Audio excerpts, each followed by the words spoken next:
গেছে, একটু কমে গেছে, কিন্তু আছে। মাঝে মন খারাপ হয় না, মন খারাপ হলে মন ভালো হয় কি করবে? গান শুনলেই মন ভালো হয়। মিউজিক হচ্ছে এমন একটা জিনিস, ইনস্ট্যান্ট মুড চেঞ্জ করে। গান শুনলে? হ্যাঁ, গান শুনলে বা যে কোনো মিউজিক শুনে তোমার মন খারাপ হলে তুমি জাস্ট গান শুনবা, সাথে সাথে মুড চেঞ্জ হবে। তখন আর ওই চারপাশে যে টক্সিক ইস্যুস আছে ওগুলো আর না, শুনতে পারে না? কেন শুনবে? মিউজিক তো এরকমই।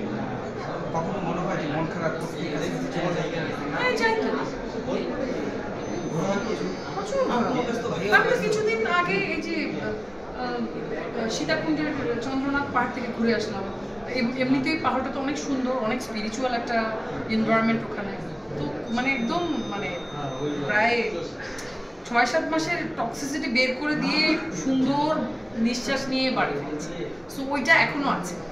সে কি ফাল্গুন, তারপরে সব ভালোবাসা দিবস। আর মানে সত্যি কথা বলতে যে উদযাপন তো তখনই ভালো লাগে যখন আশেপাশে একা একা উদযাপন করে কি মজা আছে? আমি একা উদযাপন করছি, আর কেউ উদযাপন করতে পারছে না, সেটা কি মজা আছে? পার্টি কি একা একা হয়? সবাইকে নিয়ে হয়। তো দেশের পরিস্থিতি যেখানে এমন ভাঙচুর, এত মানে অস্থিরতা, সেখানে মানে ভালোবাসা দিবস উদযাপন কিভাবে করবে মানুষ যদি মানুষের হৃদয়ে ভালোবাসাই না হয়?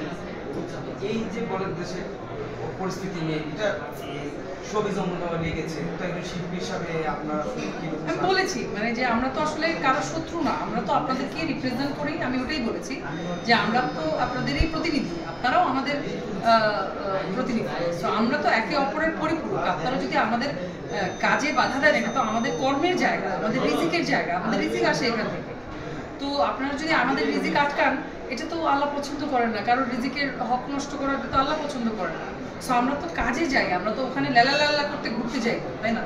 আমরা তো যারা এই যে মেহজাবিন, তারপরে উপুদি, পরি, ওরা তো কাজে গেছে ওখানে। কাজের জন্য না ডাকলে ওদের কোনো দরকার ছিল ওখানে যাওয়া? সো কাজে গেছে, কাজ করে আবার চলে আসবে। তো এইটা মানে এটা তো মানে আপনারা যদি এভাবে ইয়ে করেন, মানে যারা করেন তাদের তো কোনো না কোনোভাবে আল্লাহ বিচার।